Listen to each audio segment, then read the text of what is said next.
Dick Martin was a champion of occupational health.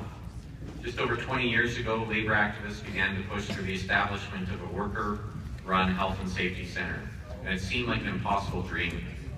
But Dick Martin, president of the Manitoba Federation of Labor, saw it as a reality. He became the champion for the cause. Without his commitment, the center might never have been established. He made occupational health and safety a priority with the Manitoba Federation of Labor and the Manitoba government. As a result of Dick's leadership and many other people's hard work and the commitment to the labor movement, the center opened in the spring of 1983. Dick continued to be a passionate fighter for occupational health and safety for workers until his death in 2001. It's with great respect and pride that the award was established in honor of Brother Dick Martin. And this year's recipient is Deb Jamerson.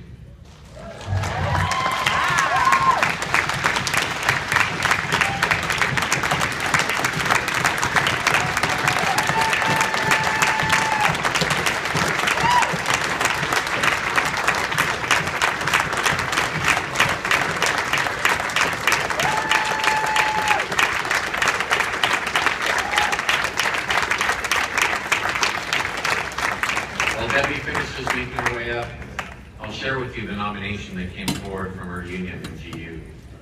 Debbie's been an active union activist for over 24 years. She's been a member of numerous committees, including her role in all aspects of health and safety. She's completed all levels of the MGU health and safety courses and has facilitated courses for both the MGU and the MFL. Debbie's first health and safety workplace representative position came early in her union career when she began work on the committee in the 1980s. Debbie facilitated courses and regularly spoke to members about the importance of health and safety. And at any time, you would hear her providing guidance to those who asked, and sometimes to those who didn't ask. Her involvement with workplace health and safety issues has always had a tremendous impact on the current workplace culture in Manitoba. Debbie was one of the first women of color appointed to the Minister of Labor's Advisory Council on Workplace Safety and Health. Debbie lobbied on behalf of the MGU to have the provincial government and the WCB recognize that violence in the workplace is a workplace hazard. And in 2001, Debbie was a presenter at public hearings held to discuss amendments to the Manitoba Workplace Safety and Health Act and regulations.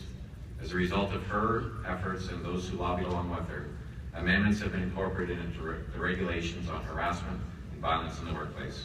In 2000, Debbie helped organize 7 provincial focus group sessions for healthcare workers in community settings. Using the results of the focus groups, a paper was drafted entitled "A Prevention Strategy for Workplace-Related Violence and Injury to Healthcare Workers in Community Settings," including action steps and recommendations. And by 2006, the RHA has incorporated all of the recommendations with an ongoing effort to improve the work environment. She's been involved in several awareness campaigns for the MGU, including Yes We Can and the Home Care Heart campaign, and she was involved in the Know Your Rights campaign in Canada. She has a deep concern for young workers entering the workforce, and she takes every opportunity to educate them on their rights in the workplace. She continues to contribute to health and safety in her role as a workplace safety and health officer, a job she's held since April 2011. Debbie's achieved these milestones all the while working full-time and raising her son Bryce.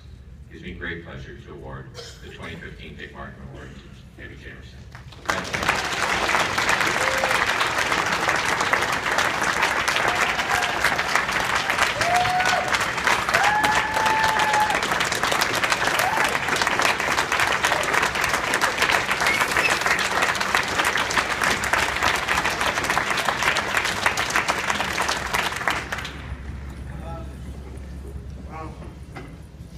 I want to say I met Dick Martin many years ago when he was the president of the Federation of Labor and involved in the Labor Council. And as Heather said earlier, I was fairly young at that time.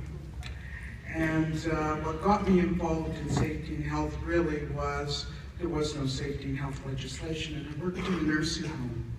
I was a CUPE member at the time. And we had a client come to the home to live, and he had mental health issues. And one day he cold-cocked a nurse's aide, knocked her out, she hit her head against the wall, and she just kind of slid down the wall. At that time we had to restrain the client and deal with the workplace issue. And you got to remember back in the early 70s, I was a kid in the 60s, and we had a meeting with the employer the following day in regards to what we were going to do.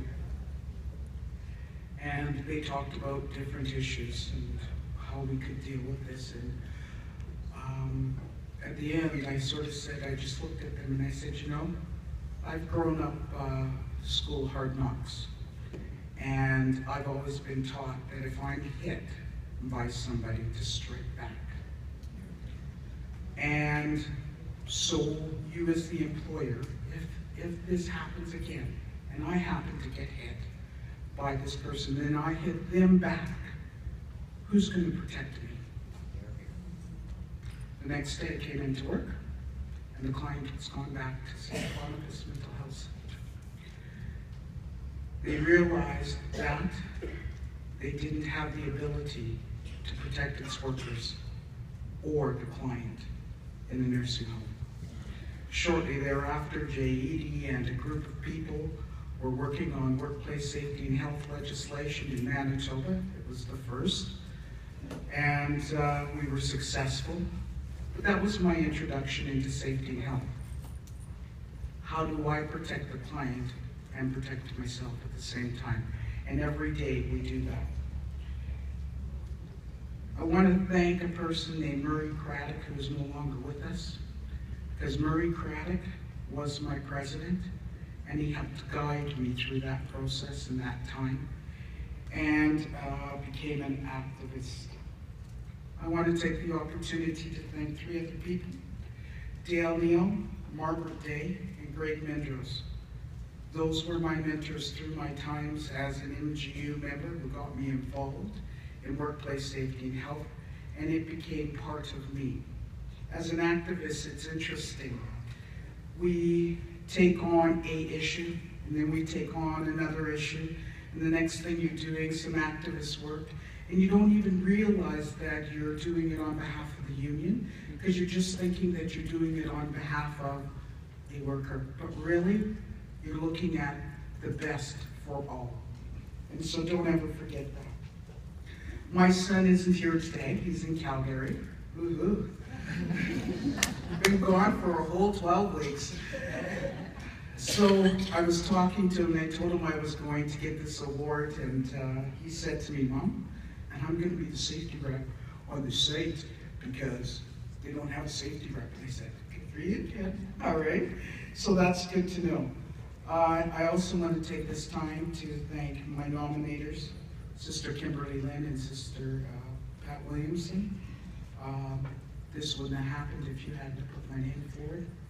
And I wish everybody great success, although we do have some non-little successes, in being an advocate, whether it is for safety and health of workers' rights, daycare, healthcare. That's what we're all about, social justice for all. Thank you.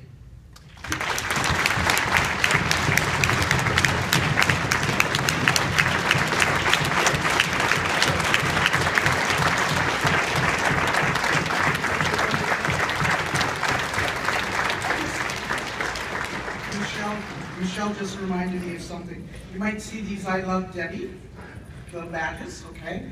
That was my supporters saying, you richly deserve this, and I thank you very much for that.